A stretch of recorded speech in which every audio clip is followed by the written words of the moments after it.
Sim, a única pergunta que fica na cabeça da gente é: como chegamos a esse ponto? Se você olha para a direita, tem Lula. Se você olha para a esquerda, tem Alexandre de Moraes. Se você olha para frente, tem a Janja. Basicamente, a gente se sente completamente impotente perante a tudo que está acontecendo. E vamos lá. Você não precisa gostar do Bolsonaro, você não precisa ter feito campanha para ele, ser bolsonarista, nada disso. Mas o que eu vou dizer agora não é para quem concorda com ele, mas para você que talvez não está entendendo o que está acontecendo. Afinal de contas, o que tem a ver Bolsonaro Moraes com a sua vida?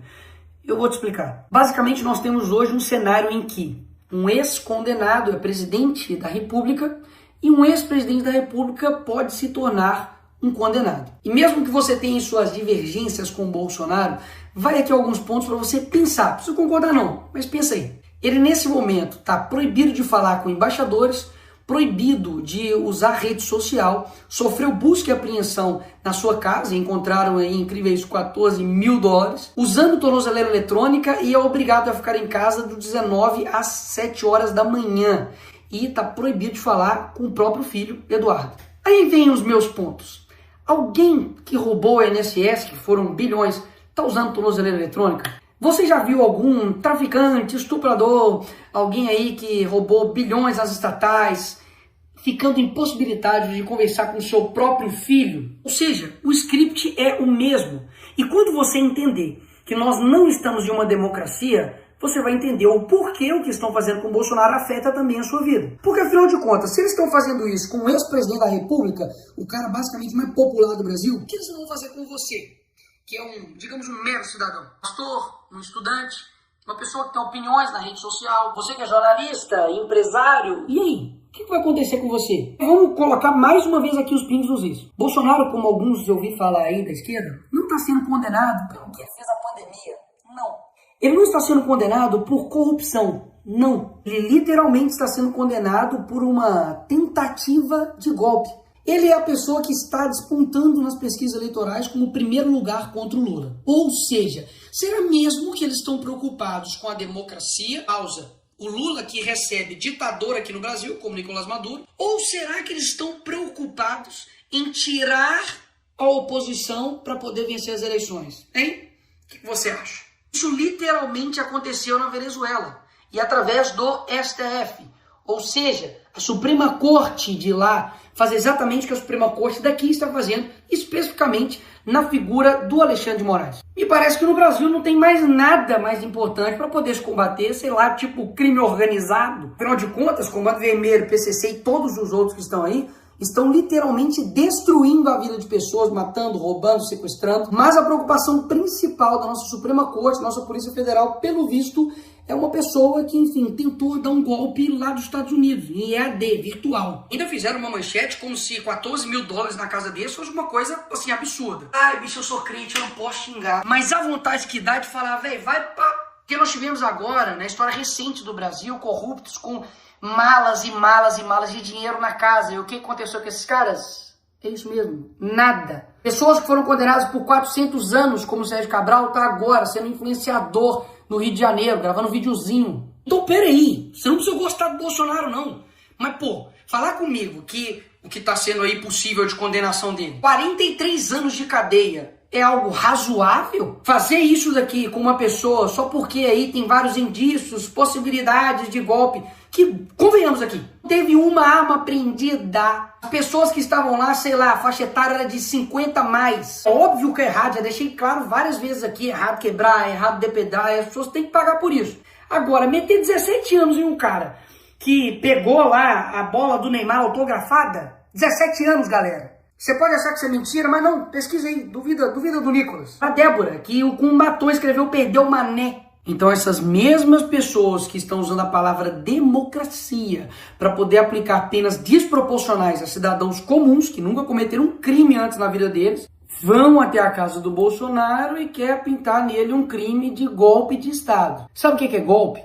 Golpe é lavar dinheiro, é quebrar estatal, é desviar bilhões de reais. Isso sim é golpe. Sabe o que é golpe? É um juiz que não teve uma caramba de um voto, que não é representante de ninguém e não tem legitimidade para poder tomar as decisões, tomar todas as decisões do Brasil. Ou você não sente isso? de que tudo o Alexandre de Moraes decide. E um ponto importantíssimo, tudo isso aconteceu um dia depois do Donald Trump mandar uma carta assinada por ele em apoio ao Bolsonaro, deixando claro que as perseguições, que tudo que está acontecendo com ele é uma injustiça, é caixas bruxas e, obviamente, poxa, estão fazendo isso para poder tirar ele das eleições. E nessa parte, a esquerda me vem com, ai, e a soberania do Brasil, Nicolas, e a soberania do Brasil? Eu concordo que, óbvio, o Brasil precisa, sim, ser soberano. Mas o que soberania significa, criatura? Significa que o país possa ter autonomia sobre suas decisões. E até aí tudo bem. O Brasil está dando um exemplo de como não ser diplomático, né? Porque não sei se você sabe, mas os Estados Unidos não é uma economia que você pode falar, quer saber, não quero ver você. Porque antes da campanha o Lula falava que com uma cerveja e uma conversa de bar resolveria uma guerra. E agora não está conseguindo resolver uma questão de tarifa. Só para lembrar aí. Agora, as decisões que os Estados Unidos está tomando nesse momento, ou futuramente possa tomar, como a lei Magnitsky, então até mesmo a taxação que o Trump fez, que no meu vídeo mesmo anterior eu disse que não há o que comemorar, afinal de contas a gente sabe que isso pode sim impactar e muito a nossa economia aqui no nosso país, nada mais está tomando uma decisão de como o seu próprio país irá tratar as questões das importações. Então a narrativa de que isso estaria ferindo a soberania nacional, isso é mais uma narrativa do PT da esquerda. PT esquerda que durante a sua vida inteira mentiu pra você. É o mesmo cara que te prometeu picanha e não entregou nada. Então assim, acreditar em todas as narrativas que a esquerda traz pra você, aí o problema nem é mais a esquerda, meu filho. É o problema é você que acredita nela. Agora, mais uma vez, cá entre nós, vamos recapitular um pouquinho só a história. Lula acabou de pedir pra Cristina Kirchner, que foi condenada por corrupção, a soltura dela. Ele foi lá na Argentina pedir para soltar ela. A Gleisi Hoffmann, que é deputada do PT, não sei se você sabe, mas já foi até a TV árabe para poder pedir para o Lula ser solto. O PT foi em outros órgãos internacionais para poder falar para o Lula ser solto, contra o impeachment da Dilma. Enfim, fizeram isso milhares de vezes. E aí no caso deles é ajuda. Não, nós estamos aqui ajudando. Aí quando é o Eduardo, aí não. Aí é ataque à soberania nacional, é crime. Peraí. Eles não fizeram isso a vida inteira. E tem tipo de coisa que você tem que ir ver. Coloca aí no Google, seu Foro de São Paulo. Pra ver que desde 1990 os caras estão influenciando externamente todos os países da América Latina e principalmente o nosso país. E uma perguntinha aqui gostosa aí pra você que é de esquerda ou canhotinha. Qual seria a sua reação se o Donald Trump, nesse exato momento agora, mandasse um avião aqui para o Brasil para poder buscar e resgatar Jair Bolsonaro?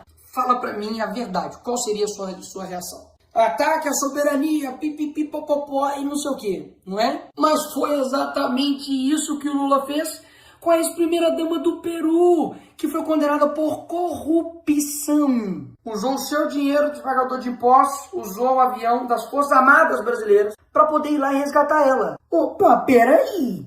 O Lula não está ferindo a soberania, não? Ou seja, todo o script é o mesmo. Eles fazem a coisa errada, destroem o país, colocam a culpa no outro e depois criam um caos e depois se apresentam como uma solução. Mas e aí, Nicolas, o que nós vamos fazer? Aqui você chega na parte final, mas não menos importante do vídeo. Não, nós não estamos vivendo em uma democracia. Então, vamos partir daí. Em uma democracia normal, o Senado iria colocar freios e contrapesos com o STF. O STF seria uma corte não política, mas uma corte que iria zelar pela nossa Constituição. E o Congresso iria elaborar suas leis, ver o que é melhor para o país e, enfim, também poder fazer emendas à Constituição para poder também frear os poderes dos outros demais poderes. Mas não é esse Brasil que a gente vive. Então esperar de mim ou dos outros deputados que a gente faça algo dentro da regra do jogo que irá mudar um jogo que eles não seguem a regra do jogo, é loucura imaginar essa forma. E eu tenho um exemplo aqui perfeito para poder te dar. No caso, por exemplo, do IOF, que houve um aumento de imposto pelo PT, claro, verdade, o Congresso viu isso e falou, vamos derrubar. E nós derrubamos. O que o Lula fez? Foi lá e derrubou a nossa decisão. O que nós fizemos? Fomos lá e derrubamos a decisão dele. O que o PT fez? Levou para o STF. Chegou no STF, o Moraes decidiu o quê? IOF, tá tudo bem, vai rolar. Ou seja, é como se eu fosse um jogador, fui lá no jogo, fiz 3 gols. Finaliza o jogo, nós ganhamos a partida, e aí o juiz fala, não. Os seus 3 gols não valeu, Nicolas. Na verdade, quando você faz um gol, o gol vai para o outro time. Então, vitória do time contrário. O jogador tem culpa nisso? Ele tem culpa de que um juiz está extrapolando por completo a sua competência? Não é falta de competência, de vontade, nem de garra, nem de luta de nenhum dos jogadores. Basicamente porque nós temos um juiz que tem superpoderes. Rui Barbosa poderia ressuscitar e defender que seja Bolsonaro, ou a direita, ou o Congresso, ou o Parlamento, que não resolveria. Então é isso, amigos. Nós temos uma ditadura e lascou. Não. Mas tem uma coisa valiosa que eu aprendi com o Olavo, que é o seguinte. Quando a sua ânsia de agir é maior do que a sua ânsia de entender, a sua ação sempre vai ser incompreensível. Toda tirania, ela vai dobrando a aposta. E eu confesso que eu estou extremamente preocupado com o nosso país. Basicamente, ou vai surgir um novo Brasil, ou a gente vai virar, de fato, Coreia do Norte. O que nós podemos fazer para poder mudar essa situação? O primeiro passo, de fato, é você entender. Entender de que existe uma pessoa, basicamente, que chama-se Alexandre de Moraes, que está desbalanceando a nossa democracia. Então, Nicolas, o que você sugere? Eu confesso que muitas das vezes eu não sei, mas uma coisa eu sei, que desistir, parar de lutar, parar de falar, parar de gravar vídeo, parar de comunicar com vocês,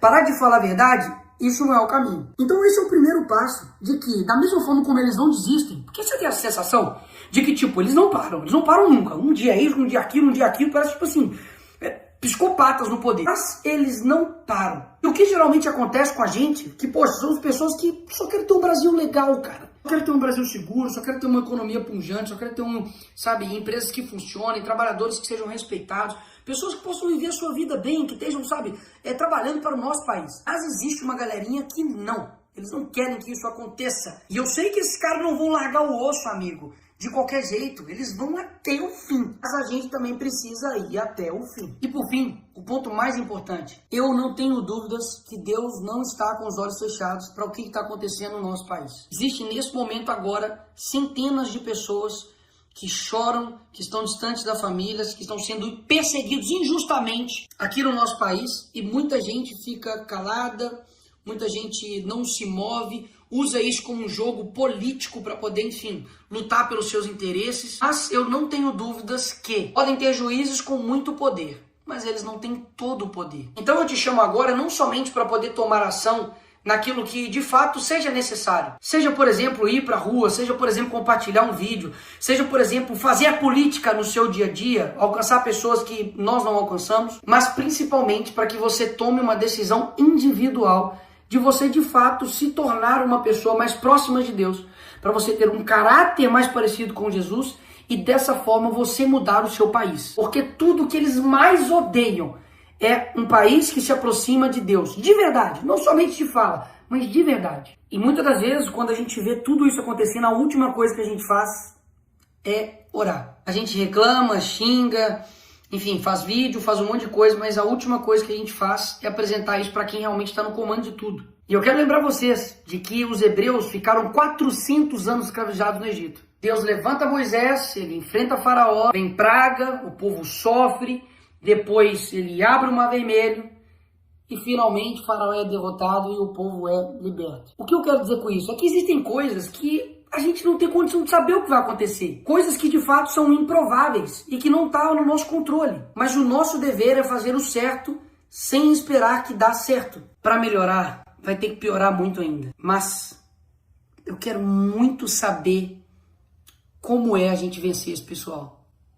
Você não tá com essa vontade também, não? Mas isso não depende de uma pessoa, de uma instituição, de um grupo somente, mas depende de todo mundo. Quando eu falo de todo mundo, é você que, enfim, tá aí, talvez vendo esse vídeo deitado na cama, ou tá vendo no ônibus, tá vendo no avião, enfim, não te conheço. Mas você é importante pra caramba nesse processo. Porque caso contrário, a gente realmente não vai conseguir. Porque pode ter certeza que um país que não sonha, ele não consegue atingir nada. Uma pessoa que para de sonhar, esquece, ela tá morta. Ter certeza que tem muita gente nesse país que está com o coração verde e amarelo, louco para poder mudar as coisas. E essa hora vai chegar. Essa hora vai chegar. O sonho de um novo Brasil ainda está vivo em mim. E eu não tenho dúvidas também que está vivo em você. E pode ter certeza. O que tiver ao meu alcance a gente vai estar fazendo. A minha voz é a sua. Enfim, não desiste daí, que eu não também desisto.